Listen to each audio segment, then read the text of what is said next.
এরপর আমার একটা ভুল হয়ে গেছে, এখানে দিতে হতো জর্দার রং, আমি পিঙ্ক কালার অ্যাড করে বসে আছি। যাই হোক, এটাকে ভুল বললেও ভুল না, কারণ কালারটি কিন্তু একদম লাস্ট পর্যায়ে ভীষণ সুন্দর এসেছে।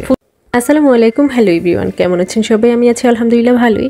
আজকে আমি একটা মোটামুটি অসাধ্য সাধন করেছি। আমি জীবনেও বুটের ডালের হালুয়া করিনি, আজকে মনে হলো যে আমি একটু ট্রাই করি। আমি 3 কাপের মতো ডাল নিয়েছি। ডালগুলো আমি 7 থেকে 8 ঘন্টা ভিজিয়ে রেখে দিয়েছি। এরপর ধুয়ে একটা হাঁড়িতে নিয়ে নিচ্ছি। এত লম্বা সময় ভিজিয়ে রাখার কারণে ডালগুলো কিন্তু ফুলে ডাবল হয়ে গিয়েছিল।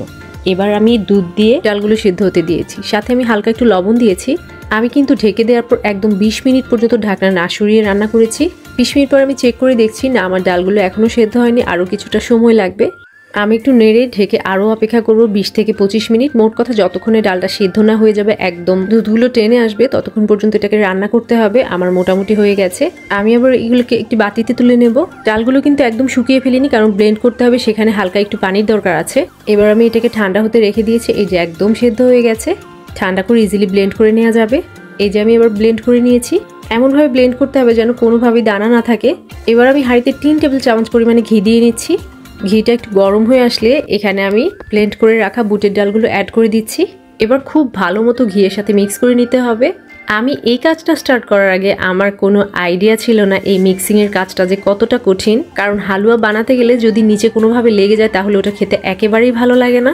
সো আমাকে অনবরত নেড়ে চেড়ে কাজ করতে হচ্ছে, যেটা আমার জন্য ভীষণ কষ্টসাধ্য ছিল। আমি শুধু ভাবছিলাম যদি আমার আম্মুকে নিয়ে আসতে পারতাম। 5 মিনিটের মতো ঘিয়ের মধ্যে ভেজে এবার এখানে চিনি অ্যাড করে দিচ্ছি।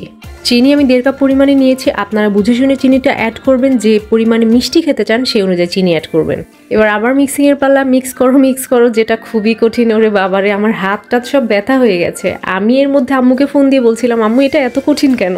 আমি আরও একটু বেশি করে নিয়েছি যেন আমি সবাইকে দিয়ে তারপর খেতে পারি। যাই হোক, চিনিগুলো 5 মিনিটে মিক্স করার পর এরপর আমার একটা ভুল হয়ে গেছে, এখানে দিতে হতো জর্দার রং, আমি পিঙ্ক কালার অ্যাড করে বসে আছি। যাই হোক, এটাকে ভুল বললেও ভুল না, কারণ কালারটি কিন্তু একদম লাস্ট পর্যায়ে ভীষণ সুন্দর এসেছে। ফুড কালার অ্যাড করে আরও 5 মিনিট নাড়াচাড়ার পরে এবার এখানে 3 টেবিল চামচ পরিমাণ গুঁড়ো দুধ অ্যাড করে দিয়েছি। আমি যদি পানি দিয়ে সিদ্ধ দিতাম তাহলে এখানে আমি 5 টেবিল চামচ পরিমাণে গুঁড়ো দুধ অ্যাড করতাম। যেহেতু আমি দুধ দিয়ে সেদ্ধ করেছি তাই আমি গুঁড়ো দুধের পরিমাণটা সেভাবেই নিয়েছি। গুঁড়ো দুধ মিক্স করার পরে এবার এখানে আমি 2 চা চামচ ঘি অ্যাড করে দিচ্ছি। আমি কিন্তু ঘিয়ের মধ্যে ডালের হালুয়াগুলো ভেজেছি, কিন্তু নামানোর একদম আগ মুহূর্তে আমি আরও 2 চা চামচ ঘি দিয়ে দিয়েছি সুন্দর একটা ফ্লেভারের জন্য। মোটামুটি লম্বা সময় পর্যন্ত মিক্সিংয়ের পরে আমার হালুয়া ফাইনালি হয়ে এসেছে। এবার একটা ট্রেতে কিছুটা ঘি দিয়ে আমি মেখে নিয়েছি। এবার এখানে আমি আমার হালুয়াগুলো সেট করে নিচ্ছি।